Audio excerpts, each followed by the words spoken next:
అందరూ కూడా ఉదయం 10:30 నుంచి 5 గంటల వరకు ఉద్యోగ బాధ్యత నిర్వర్తిస్తారు.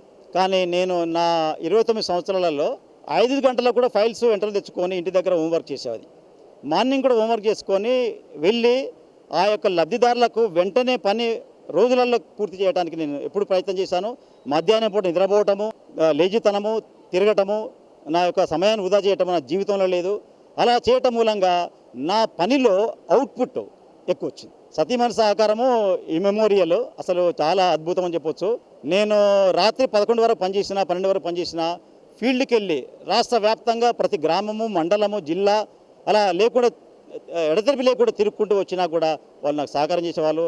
12 గంటలకు వచ్చినప్పుడు నా భోజనం పెట్టి నన్ను ఆదరించారు. అట్లా చేయబట్టి నేను ఇన్ని పనులు చేయగలిగాను. కాబట్టి వారి సహకారము వారే కాదు, మా చేనేత రంగం నుంచి ఒక అధ్యక్షులు, కార్యదర్శి, పాలకవర్గము, వ్యక్తులు, మరి మా ఉన్నతాధికారులు, నా తోటి అధికారులు అందరి సహకారం సంపూర్ణంగా లభించింది. I'm successful man in the department of handlooms and textiles. నన్ను వాళ్ళు గుండెల్లో అత్తుకుంటున్నారు.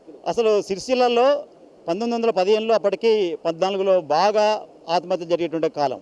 ఆ కాలంలో మేము బతుకమ్మ చీరలు ఇంట్రడ్యూస్ చేసి అక్కడ ఉన్న మగ్గలన్నిటికీ పని కల్పించేసి ఆత్మహత్యల్ని 6 నెలల్లో అరికట్టేశారు. ఇవాళ తెలంగాణలో చేనేత రంగంలో ఆత్మహత్యలు అంటూ లేవు, గంటాపదంగా చెప్పగలుగుతాం.